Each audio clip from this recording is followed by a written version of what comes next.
Médico sabe medicina, médico não sabe gestão. E com a gestão a gente consegue organizar e ofertar mais saúde para mais pessoas. A gente vê que os números relacionados à hemocromatose nos Estados Unidos, a cada 8 pessoas, uma tem a doença. Sim. Aqui no Brasil, os índices são bem menores. Bem menores. Agora, eu chego à conclusão, pelas dificuldades que eu tive de conseguir fazer o diagnóstico, eu chego à conclusão, o SUS não cobre o exame. Não. Eu chego à conclusão de que as pessoas não sabem que tem a doença. A hemocromatose é muito simples. Ela usa o primeiro tratamento médico do mundo, que é a sangria. A sangria é você tirar sangue. Até a prevenção tem limite. Exato. Não tem como você curar uma doença antes dela existir. Por isso que quem tem essa deficiência de B12 pode, daí fica com uma bainha de mielina muito estreita, não conduz a mensagem nervosa, demência, déficit de memória. Olá, amigos, estamos de volta para mais um Mundo Real. Hoje, infelizmente, sem a Vanusa, que teve problemas pessoais, não pôde estar presente conosco. E nós vamos conversar aqui com ela, que é graduada pela Evangélica, fez residência em Clínica Médica e Hematologia, mestrado na Mackenzie Evangélica, MBA Executivo em Saúde pela FGV, é também conselheira gestora da Educação Médica Continuada, do CRM, e diretora técnica do Hospital São Vicente, doutora Cecília Vasconcelos. Tudo bem? Tudo bem, João. Obrigada pelo convite, é uma satisfação estar aqui. Eu é que agradeço. Eu estava vendo aqui no teu currículo, bem legal você ter feito um MBA Executivo em Saúde pela FGV.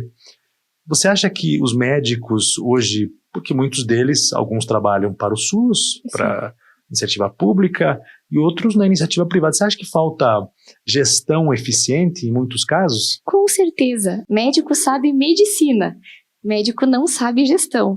E com a gestão a gente consegue organizar e ofertar mais saúde para mais pessoas.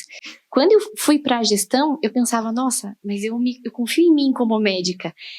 Eu vou deixar de trabalhar para um paciente, mas não, o que a gente pensa, o que a gente pode propagar, atinge muito mais pessoas se a gente for para a gestão também. Até porque muitos jovens acham que vão fazer o curso de medicina, saem da escola de medicina, abrem uma portinha, colocam lá uma plaquinha e de repente está dando tudo certo. Exatamente. Não acontece assim, né? Não acontece assim. E a gestão a gente traz para dentro de casa também, né? De tua administração pessoal, de finança, de mercado, da tua vida. Então é organizar. Controlar a agenda. Controlar a agenda e na área de saúde a gente brinca, rodar mais. O rodar mais é ofertar mais com menor, de forma mais sustentável para mais pessoas. É isso que todo mundo quer, né? Legal. Olha, hematologista, por que você está aqui? Eu vou explicar para os nossos telespectadores, nossos ouvintes do Spotify, do YouTube. Eu tive um problema de saúde, ferritina alta, e depois verifiquei que eu tinha um problema mais sério. A gente vai chegar nisso, a gente vai falar um pouquinho sobre a hemocromatose, mas antes disso eu queria te perguntar o que qual a função do hematologista? O hematologista, então, hemato é sangue. Logista é logia é o estudo. Logista é quem faz. É o estudo do sangue. Na medicina, são os médicos que tratam os problemas relacionados ao sangue. Então, o sangue tem 3 tipos de células específicas que podem dar problemas e a gente trata isso. Não é muito comum, é uma área bastante ainda, não é tão clara assim, como clínicos, como pediatria, como obstetra. São bem mais raras as doenças, mas existe o hematologista. Quando que eu procuro um hematologista? Quando tiver anemia ou sangue em excesso, alguma deficiência de imunidade relacionada aos glóbulos brancos, que não são os nossos soldadinhos de defesa, ou ainda problemas de coagulação. Essa é a parte benigna. Tem a parte maligna da hematologia, que não é tão agradável de lidar, mas é necessário e excelentes hematologistas tratam, que são as leucemias e linfomas também. Ou seja, geralmente uma recomendação de outro médico. Exatamente. É muito difícil chegar para um hematologista por uma busca pessoal. É geralmente recomendação de outro médico. E os exames? Você tem condição de fazer essa avaliação? Para um hematologista? Um hematologista não trabalha sem um hemograma. O hemograma é o estetoscópio do hematologista. Então, um hematologista pode falar muito sobre o paciente só com o hemograma. Além disso, a gente pode, de acordo com a suspeita, com o que o paciente está sentindo, caminhar para outros exames mais específicos, que seriam vitaminas ou minerais relacionados à produção de sangue, principalmente isso, a sangramentos, a hematomas ou equimoses, as manchas arroxeadas na pele também, que também isso tem a ver, ou ainda para a questão de trombose, alguns exames específicos, mas não são exames rotineiros. Quem começa a pedir é o hematologista, exceto o teu caso, João, que foi a ferritina aumentada. Eu vou contar essa história aqui, mas antes eu quero te perguntar, por que hematologia? Por que você foi para essa área? Se formou em medicina, vou estudar hematologia. Porque hematologia essa é uma parte até que me emociona, não é muita gente que sabe disso, mas eu fiz hematologia porque a minha irmã é médica também, e nós fizemos faculdade de forma simultânea, eu na Evangélica, ela na PUC, aqui em Curitiba. E ela teve uma doença grave hematológica, quando estávamos no último ano da faculdade, foi muito grave. Meu pai era médico, meu pai é falecido, nós estudamos muito. Naquela época não tinha Google, a gente não tinha recurso de mídia pra gente, de internet para a gente buscar informação de estudo. Era no livro. E eu lembro que eu passava noites e noites lendo livros grandes e estudando. E acho que aprendi bastante nesse momento. E minha irmã ficou muito bem, tá tudo bem, tudo ótimo, graças a Deus.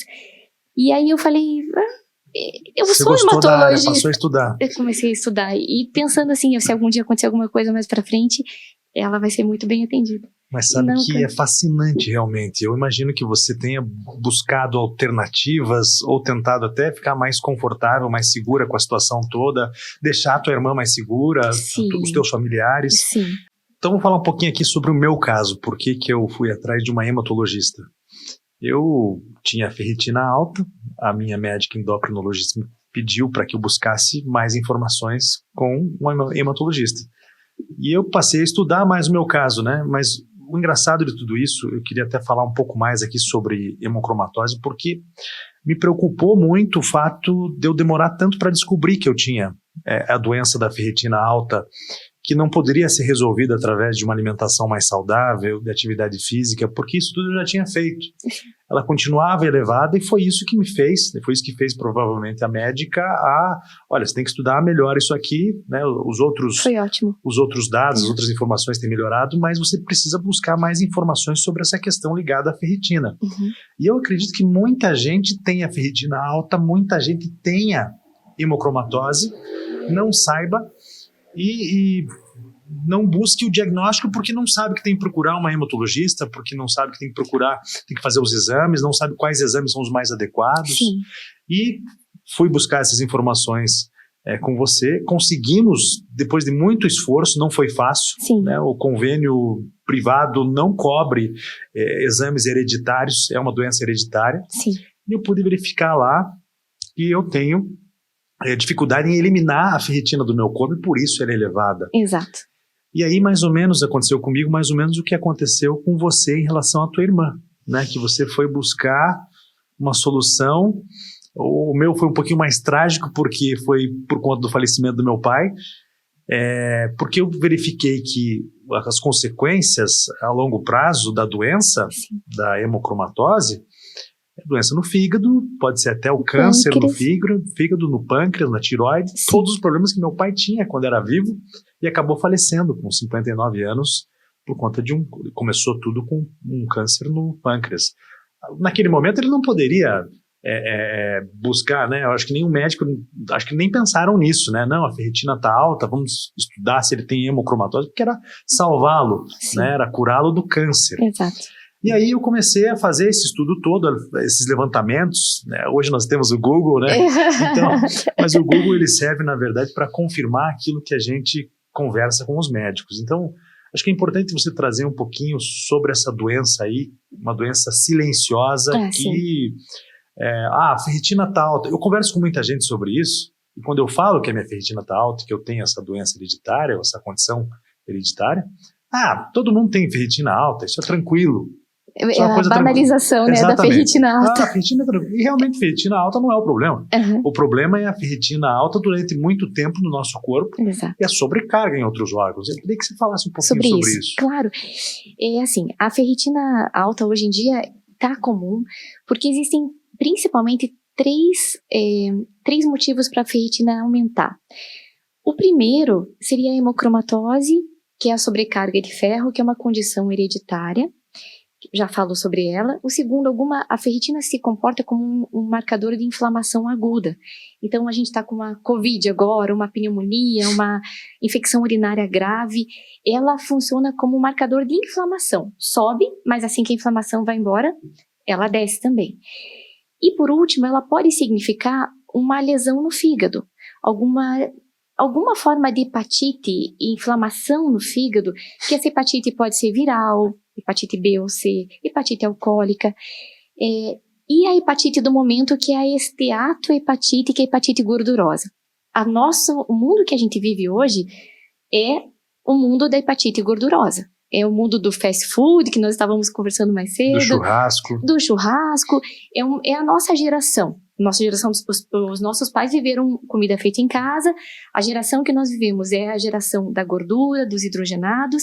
Agora a gente está voltando. Tudo é um ciclo, né? Estamos voltando a cozinhar em casa e procurando alimentos mais saudáveis. Mas isso também, com a pandemia, provavelmente, né?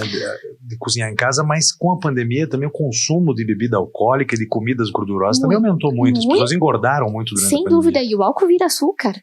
Né? Então, na verdade, é um estilo de vida, né? Não apenas a comida, é o exercício físico, o sedentarismo, a bebida alcoólica, o que você come, tua saúde mental, é tudo um contexto. E nisso termina na esteatohepatite, que é a hepatite gordurosa. E todas essas condições aumentam a ferritina. Dessas todas, a minoria vai ser a hemocromatose, mas a gente não pode ignorá-la.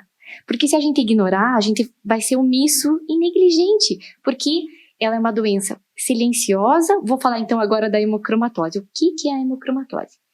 É uma condição genética de descendentes de europeus. Então, hoje em dia está tudo muito miscigenado, mas é descendentes de europeus, em que o intestino dessa pessoa, ela absorve todo o ferro que é ingerido. Então, por exemplo, as pessoas que não têm hemocromatose vão numa churrascaria ou no churrasco do final de semana, comem bastante ferro, carne que tem bastante ferro. Esse ferro é utilizado para as nossas necessidades básicas, para o sangue e tudo mais. E o que tem excesso, o corpo despreza. Então a gente evacua esse ferro, ele fica na luz do intestino, que a gente fala. Uma hora está em excesso, a gente evacua. Quem tem hemocromatose não tem essa regulação. Estou falando de forma muito simples, tá, gente? E absorve tudo. E vai absorvendo tudo. Isso é silencioso, isso não dá sintomas. Segue a vida, não tem como saber, a não ser com o aumento da ferritina. Só que depois de 10, 15, 20 anos de acúmulo a ferritina alta, essa ferritina não tem espaço. O corpo vai guardando, vai para onde? Vai para o fígado. Simplesmente como um armazenador.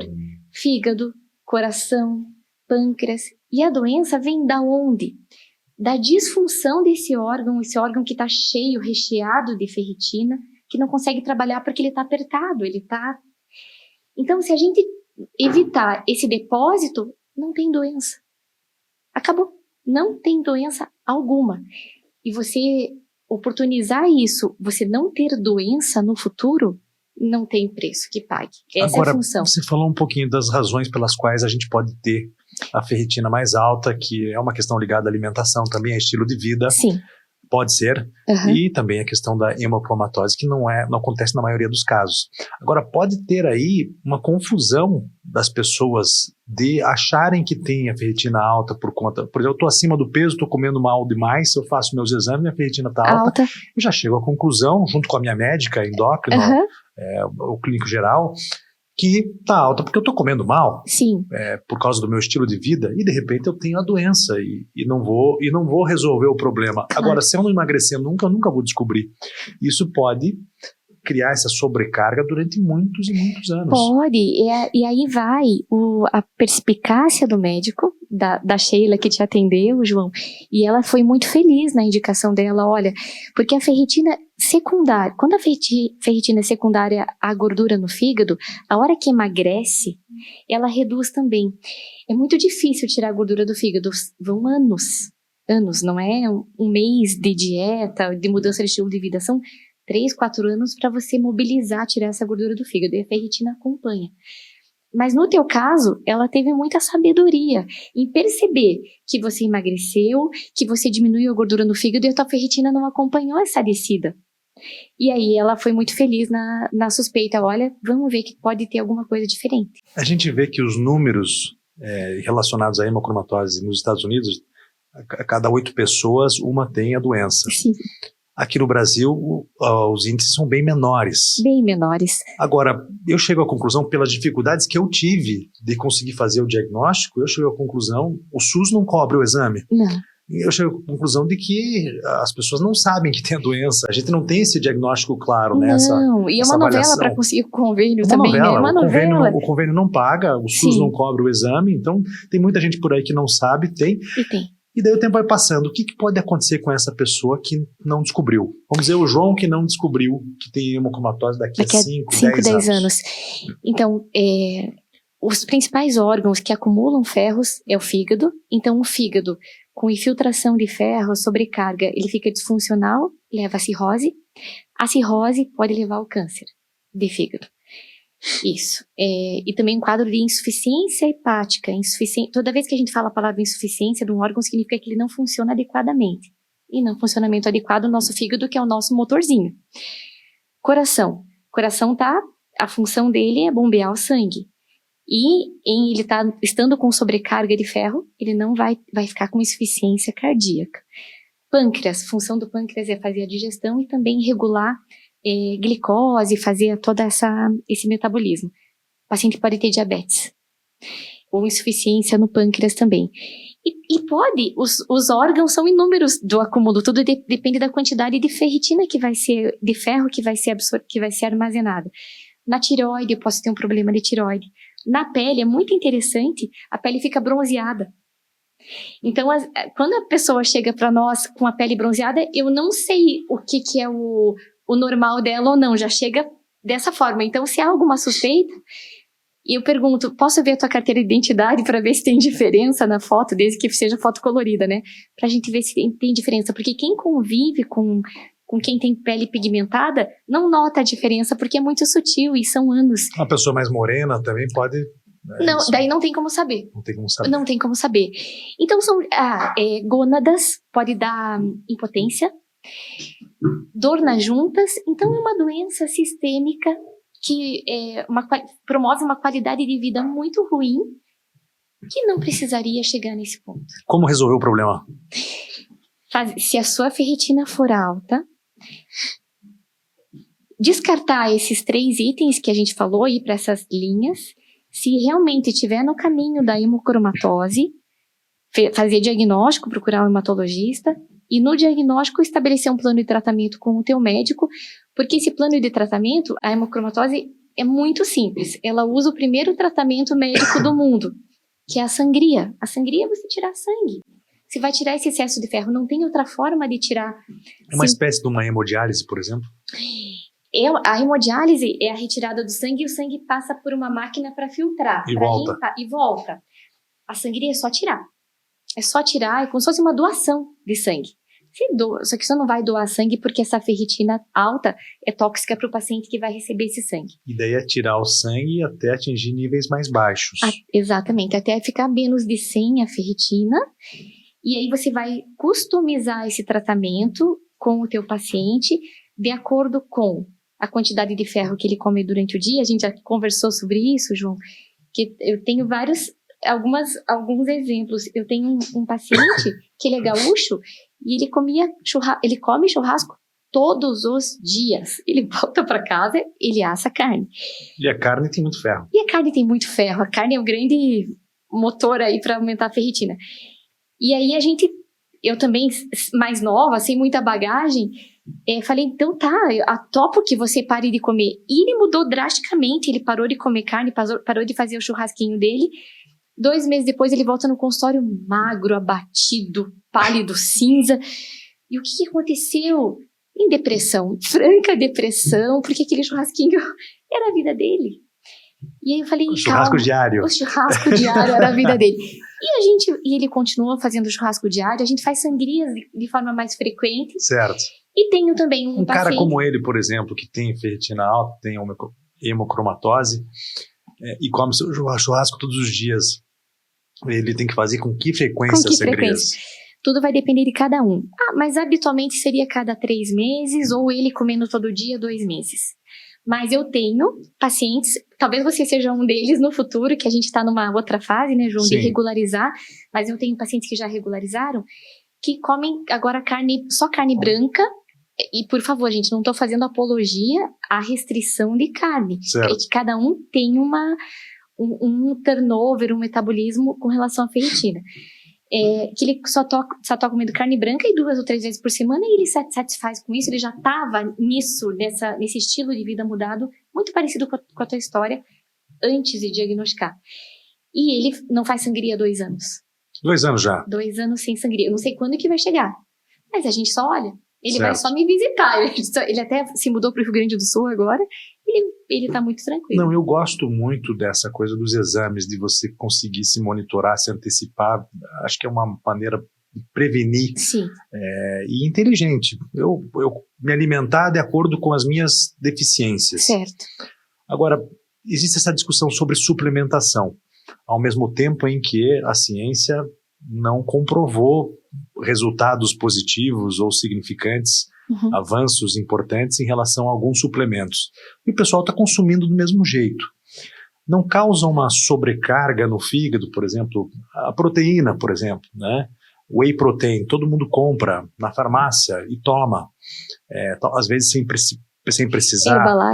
Herbalife, né, também, existem outros suplementos, e tem toda aquela discussão de que a nutrição saudável, ela depende muito, que a gente não consegue, através dos nossos alimentos, das nossas refeições que nós fazemos durante o dia, absorver todos os nutrientes, todas as vitaminas e minerais que nós precisamos para sobreviver. Sim. É possível de se fazer isso, se complementar com a suplementação? De que forma? João, assim, é muito polêmica essa discussão, mas a gente tem que falar a verdade e no que eu acredito. Eu sou médica, e estudo bastante sobre isso. E a gente, quem é médico, quem trabalha na área da saúde, vê muitas doenças advindas do excesso de suplementação também. Então, você aprende até para prescrever medicamento. Eu conheço muitos colegas que são econômicos no sentido custo-benefício, porque o medicamento é uma droga. Então, você tem que ser muito preciso naquilo, porque você sabe o que pode desencadear. O cobertor é curto. Exato. Você resolve um problema, mas causa outro. Com qualquer decisão na vida. Então, tem que ser muito racional e equilibrado e pensado. Isso para medicamentos. Para suplementação, a ideia é a seguinte: nosso corpo, se nós somos saudáveis, a natureza está a nosso favor. Se a gente, isso falando de adultos saudáveis. Criança é outro contexto, idoso é outro contexto. E os adultos que não têm condição especial, como atleta, você é um atleta, condição especial. Mais ou menos, estou tentando. Você é um atleta. Pessoas que têm doença celíaca, outras doenças, intolerância à lactose, têm condições especiais, vão precisar de algum tipo de suplementação. Mas se o teu corpo funciona bem, ele vai absorver tudo bem.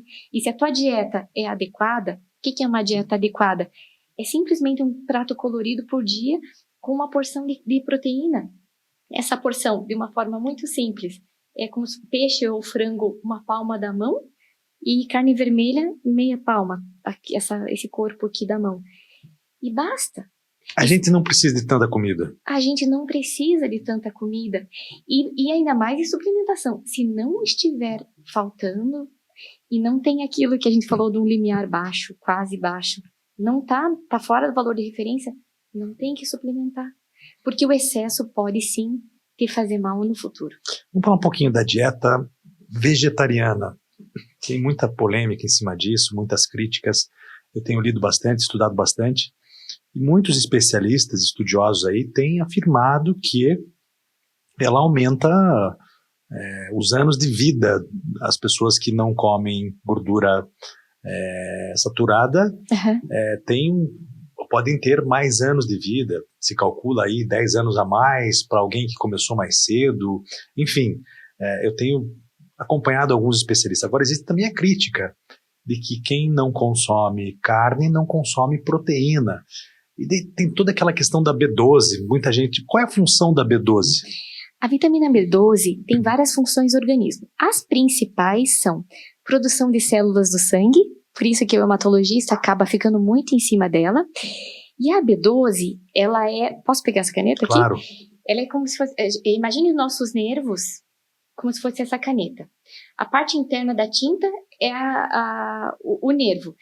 Essa parte externa, que é o transparente, é a bainha de mielina, e ela é feita de vitamina B12.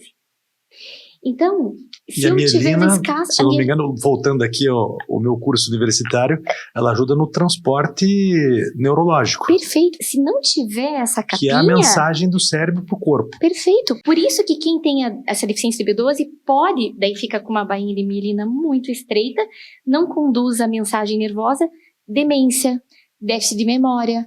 E quantas pessoas podem ter isso? Atividade física também, dificuldade, né? Sim, e anemia.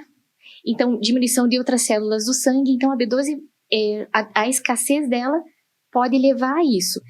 E como você falou, e aonde está a vitamina B12? Aonde a gente encontra para a gente se alimentar? Alimentos de origem exclusivamente animal. Leite, ovos e carne. Então, o vegetariano, ele ainda come leite e ovos. Mas aí eu fui lá, falei com a doutora Cecília, mostrei os meus exames, e ela falou: João, não se preocupe com a B12, que você tem aqui sobrando uma reserva de B12 pelos próximos 4 anos, 5 anos. Sim. É isso mesmo? Você cria uma reserva dentro do nosso corpo? Ou seja, eu comi carne demais, eu estava que nem esse gaúcho que eu tenho paciente, muito churrasco, acabei estocando B12 no meu corpo, é isso? A nossa natureza é muito sábia. B12 a gente estoca por 5 anos, no nosso estoque. Então, se eu tiver uma ruptura e parar de comer, for uma ilha deserta e parar de comer B12 de origem, a B12, eu tenho 5 anos de estoque, que é o que acontece com quem faz cirurgia bariátrica. A bariátrica, alguns tipos de bariátrica, a gente promove uma deficiência de absorção de vitamina B12, apesar de você ingerir. De vitamina B12 e de muitas outras vitaminas também. Por isso que tem que ficar vigilante sempre, você sai da condição de um adulto saudável para uma condição especial. Então, a pessoa às vezes fala, ou virou vegetariano vegano, né? O vegano que tá mais suscetível a ter deficiência de B12. Eu tô ótima, não tenho problema nenhum, mas eu virei agora. Mas são 5 anos pra acontecer. Ah, você não come carne? Não, eu como. Come? Eu como muito bem. Tá, bastante. Bastante. Igual o gaúcho. E o vegetariano vegano que fica suscetível a essa deficiência. Mas daí, como ele não tem problema para absorver, é só uma questão alimentar, ele pode repor com comprimidos. Né? Diferente de quem tem deficiência de absorção, que seria algum problema no estômago ou uma cirurgia que você tem que fazer injetável. É uma doença, é uma espécie de uma doença. É uma condição, uma deficiência que a gente tenta repor para que não venha doença. Como a deficiência de B12, a doença seria anemia, uma deficiência de imunidade, demência, deficiência de memória, e aí você toma, a pessoa fica... Agora eu vou perguntar, eu sei que é um tema polêmico, os médicos não gostam de debater muito isso, aqueles que são favoráveis, até os favoráveis gostam mais. Sim. E esse chip da beleza? Nossa. Então dá pra colocar um chip e ficar bonitão, saradão, bonitão, como é que é isso? Gente, assim, tudo que a gente fala assim, o corpo é uma máquina que maravilhosa, tudo funciona muito bem. A partir do momento que você começa a colocar coisa que você não precisa, principalmente hormônio, como o nosso corpo é uma máquina inteligente, se eu repuser um hormônio em que eu tenho uma produção adequada e tem esse hormônio exógeno, que a gente fala que é externo, essa máquina fala, vou parar de produzir, senão vai ficar em excesso. Eu vou parar de produzir. É muito comum já foi mais comum e agora é um pouco mais velado, mais prescrição para emagrecer ou de repor testosterona, isso sem precisar. Testosterona, cortisol, que é um corticoide, hormônio da tireoide, sem precisar, que faz a pessoa emagrecer e dá uma disposição.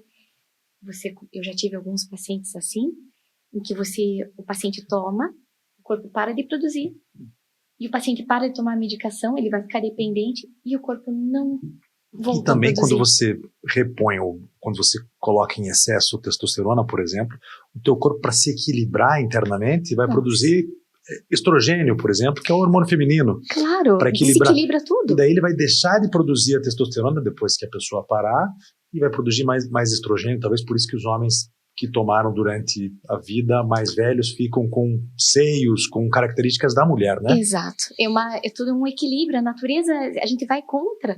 Então não é adequado, sem falar, porque que tem... Fora esse risco de parada de produção tua, a endógena, você tem o risco do próprio uso do hormônio como risco de trombose.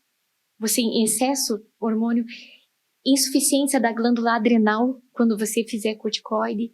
Então, você adquire uma doença. Aí não é saudável. É por isso. Tem uma linha da medicina que começou na Itália, se chama Slow Medicine. Não sei se você já ouviu falar, João.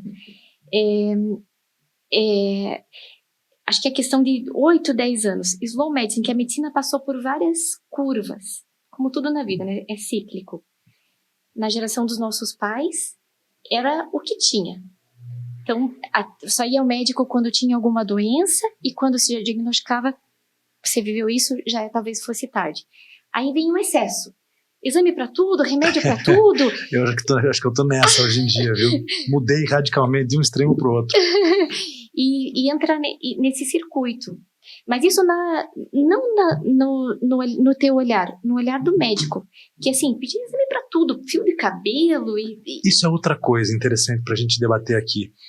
Muitos, até profissionais de outras áreas, na área de saúde, pedem exames. Aquele exame, por exemplo, para você medir o teu sangue ao longo do dia para ver se você tem mais disposição pela manhã, depois do almoço ou à tarde. Tem um exame específico para isso, para ver se as pessoas concentram as suas atividades pela manhã ou à tarde, até atleta mesmo. Né? Tem exame para tudo, né? É isso que você falou aí, do cabelo. Isso. Agora, os médicos, geralmente, quando pegam esses exames, eles falam, não, você não precisa nada disso aqui, não tem nada comprovado de que isso aqui... Exato. E a grande questão é lidar com a saúde mental da pessoa, porque você fez os exames, esse exame talvez não reflita em nada no dia a dia dela, e você deu um problema para ela. Tem gente, que são vários tipos de pessoas, cada um é um universo, e tem gente que fala, nossa, que bom que eu não tenho nada. E tem gente que ganha um problema e fica com isso na cabeça. E daí começa a pirar. Então você tem que ter muito cuidado e muito bom senso. Por isso que chama Slow Medicine, de menos é mais. Não menos na negligência, muito pelo contrário. Mas você não causar doença por excesso. Porque a gente já viu isso. Naquela fase da medicina em que tudo era excesso, houve muitas doenças. Ainda a gente está se equilibrando. Mas está vindo para o meio termo agora. Até a prevenção tem limite. Exato. Não tem como você curar uma doença antes dela existir. Exatamente, exato. E a prevenção é inibir, mas inibir é acompanhar, é monitorar. Isso. Eu acho que a grande lição que a gente tira da nossa conversa aqui, que aliás foi ótima em diversos aspectos, é o seguinte: os exames, né? Acompanhamento através de exames, periódico, a consulta médica para avaliar os exames, mas sem ficar buscando pelo em ovo. Sem ficar buscando, com exames pertinentes que a gente fala, a gente não deixa de... Você bem conheceu o quanto eu insisti para você fazer o exame, porque e eu sou não econômica, é conservadora, que é assim, na hora certa, mas na hora certa eu insisti, vamos fazer. Até foi legal a nossa consulta, explicar um pouquinho, porque eu cheguei lá, na doutora Cecília, até para os nossos telespectadores, os nossos ouvintes saberem. Por que procurar hemocromatose? Bom, estava alta demais minha ferritina, eu melhorei outros índices, outros níveis que eu precisava melhorar, e a ferritina continua alta. E aí, a doutora Cecília me disse, João, pode ser isso? A, B, C, D. vamos tentar de tudo, vamos buscar todas as respostas aqui. E a gente chegou à conclusão de que, exatamente por conta do estilo de vida que eu tinha adotado, com exercício, com alimentação saudável, né, só podia ser aquilo. Só podia ser aquilo que você me disse, mesmo depois, você me disse, João, eu sabia que era uma hemocromatose por conta... Não tinha outra causa. Não tinha outra causa. Agora, mesmo assim, a gente foi atrás de outros exames para ver outras possibilidades também. Sem dúvida. E muita gente não... Imagina, até chegar lá, eu fiquei pensando, puxa vida, se foi difícil para mim, imagina uma pessoa que não tem condição de pagar um exame, porque chegou um momento que o convênio não pagou o meu exame. Isso. Eu tive que pagar. Sim. Não é tão caro assim. Eu até imaginei que fosse bem mais caro. Uhum. Bom, se fosse bem mais caro, eu não teria feito também. Eu teria esperado Mas a gente a autorização. ia começar com sangria. E o convênio, esse é um problema do Brasil, né? O sistema privado de saúde, o sistema de saúde tem grandes problemas. Nós temos que dar graças a Deus que nós temos um SUS, sim, mas ao mesmo tempo em que os convênios eles fazem o que querem. Na hora de você contratar, vale tudo. Na hora de você utilizar, é outra história. E assim, não tinha mais alternativa para outras doenças. Tinha que ser aquilo. E mesmo assim, o convênio dizendo, preciso de outra justificativa. E o próprio convênio pagou outros exames para poder justificar o exame de hemocromatose hereditária, e não aceitou no final. Eu tive que bancar. No teu caso, João, é que o convênio estabeleceu um corte para a gente teria que passar uma triagem. Para você chegar nessa triagem, talvez fossem 5 anos. E a gente não sabe, daí com doença. Então era melhor antecipar. É por isso que, mas se você tivesse uma condição pior, eles teriam liberado. Mas a gente ia deixar, se a gente ficasse esperando, a gente ia te deixar continuar progredindo com sobrecarga sem necessidade. E agora eu estou reduzindo com as sangrias, que também não me incomoda em nada. É claro, você vai lá no hemobanco, tem que ficar lá um pouco tirando sangue, mas não me incomoda em nada, eu consigo reverter esse quadro. Isso.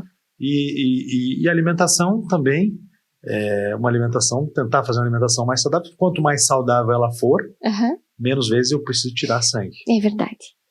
Agora eu quero te fazer uma última pergunta aqui, como médica do sangue, né? Dá para dizer assim. Sim. Com exames e com a análise que você faz, nós conseguimos saber o que tem de errado ou como está cada órgão do nosso corpo? Cada órgão, é difícil a gente falar isso. O hemograma, ele é o espelho do organismo. Então, geralmente, quando tem alguma coisa errada em algum lugar, não sabe aonde e nem o quanto, tem uma anemia inespecífica ou alguma outra informação. Mas ele não é claro, não é específico. Então, esse hemograma que é a nossa ferramenta principal de trabalho. Outros exames relacionados ao sangue, daí podem ser direcionados. Então, tem como analisar o rim, por exames de sangue, tem como analisar o fígado por exames de sangue, o pâncreas, a tireoide. Então, cada órgão ele pode dar sinais que ele não está 100%. Um sinal de alarme, que a gente fala assim, a ferritina foi um sinal de alarme para a gente. Especificamente dizer com certeza... a ferritina alta, qual o problema no futuro se ela se mantiver alta? Fígado. Vou fazer um exame de fígado. Exatamente, como a gente fez. E tinha, né? Fiz um exame mais específico e tinha uma fibrose no fígado. Tinha uma fibrose no fígado, silenciosa, né? Um grau que não mais aparecia baixo, na ecografia. Exatamente. Então a gente acaba insistindo. É como uma linha que você vai puxando, né? Você não sabe bem ao certo o contexto e o diagnóstico, a pintura clara. Mas você sabe que tem coisa ali. Você vai puxando até que você chega. E são indícios, que o corpo dá indícios nos exames de sangue. É isso mesmo. Fiquei curioso aqui, em relação a hematologistas do sistema público de saúde, tem muitos profissionais concursados, contratados nas prefeituras, Estado e União? Não tem muito, até porque a demanda é menor. E geralmente hoje em dia, um bom clínico, ele pode dar conta da hematologia benigna, que é a questão de anemia, deficiência de imunidade, essa questão de vitamina. Um bom clínico dá conta disso. Daí o hematologista hoje fica no sistema público mais direcionado à parte de tratamento de leucemia, de linfoma. Mas tem excelentes hospitais aqui em Curitiba e funciona muito, e excelentes hematologistas. Você é diretora também técnica do Hospital São Vicente? São Vicente. Como é que é isso? É diferente do consultório? É diferente do consultório, é uma outra visão. Eu cheguei na gestão também de uma forma foi indo, sempre adorei clinicar, mas chegou e nessa visão de eu posso contaminar mais pessoas com esse olhar do que uma pessoa só a cada tanto tempo, que a gente foi para essa função. É muito bom porque a gente olha todos os setores e, como você falou, de uma forma equilibrada, organizada, tem essa visão do bom senso, do equilíbrio. Eu acho que é por isso que a gente foi nesse caminho, e tentar ofertar sempre mais para o paciente, com mais qualidade, com melhor atendimento, porque a saúde não é apenas física, a saúde é mental, a saúde é atendimento, é teu ambiente, é onde você vive, o que você faz. E tá lá é muito bom. Eu sou suspeita para falar. Que legal, assim, a tua vida, assim, você equilibrou bem, né? Gestão no hospital, o consultório. Sim. O filho também. O filho, que é um grande motivador de tudo. Se não fosse ele, não tava tudo bem. É verdade, né? As nossas vidas mudam muito depois que a gente tem filhos, sem né? E passa mais tempo com eles. Em relação a isso também, o problema que eu tive relacionado à hemocromatose, a gente, quando tem alguma coisa, a gente quer também transmitir isso para outras pessoas, para que elas evitem também. Sem dúvida. Como que a gente resolve isso no Brasil? Será que uma campanha educativa, né? Já foram feitas tantas campanhas relacionadas a algumas doenças, a própria vacina mesmo, né? A gente faz campanhas, porque daí a gente faz aqui o podcast, tem gente assistindo a gente e fala, puxa vida, será que eu tenho esse negócio que o João está falando aí, que a doutora Cecília está falando? Sim. Entra na paranoia também, mas sem paranoia, acompanhamento, porque a gente pode evitar. Por exemplo, eu olho para isso aqui, eu tento voltar no tempo pensando que eu poderia ter salvado a vida do meu pai, por exemplo, ele poderia ter evitado o câncer. Por que eu não acompanhei isso de perto, né? Será que não tinha lá atrás, há 20 anos? Não tinha, João, não sofra por essa isso. Descoberta? Não tinha, não. Quando se descobria no passado, já era com cirrose, já era com... doença. Né? Era muito difícil quem tivesse esse diagnóstico, porque o diagnóstico no passado era apenas por biópsia do fígado. Foi o que aconteceu com ele, já depois com o câncer. Né? Exato, então não tinha. E você veja, os exames que a gente conseguiu detectar hoje em dia, a questão do fígado, são exames extremamente novos, muito refinados. No passado, não havia Mas hoje outra oportunidade. Como Mas estimular as pessoas a procurarem, a entenderem que a ferritina não pode estar alta? Não pode estar alta. Então, tá nessa linha, né? Primeiro, não se desesperar quando tiver ferritina alta. Pode ser mais coisas, pode ser gordura no fígado, mas é bom. Mas a ferritina alta, ela significa, é um alarme de que tem alguma coisa, ou uma inflamação, ou uma gordura no fígado, ou uma hepatite, algo no fígado. E descartando isso, peça para o seu clínico avaliar, aí daí tem que ir para um hematologista, a hora que você descartou isso, para a gente ver se é hemocromatose ou não. E aí chega no diagnóstico e resolve o problema. Muito legal a nossa conversa aqui, tem muita coisa para a gente falar relacionada à hematologia. Eu me concentrei mais na hemocromatose, até porque é um assunto curioso, sim, novo, né, para as pessoas descobrirem mais, entenderem mais do que se trata, investigarem caso seja necessário. Por isso que a gente trouxe mais informações, a gente ficou muito concentrado nisso, porque também é um assunto que eu estou vivendo hoje. E eu tenho falado bastante sobre isso nas minhas redes sociais. Você tem redes sociais também, né? Instagram? Eu tenho, mas fechada, caseira. A tua é só tua. Família e amigos. Mas no Facebook tem uma página. Informações sobre isso também. Acho que tem artigos também, né? Só procurar Cecília Vasconcelos. Doutora Cecília, DRA.Cecília Vasconcelos. E lá dá para procurar o consultório da doutora Cecília também. Sim, exatamente. Tem o telefone. Tem o telefone. Muito obrigado. Obrigada, João. Volte sempre, foi muito boa a conversa. Muito obrigada, excelente. Joia. Obrigada pela oportunidade.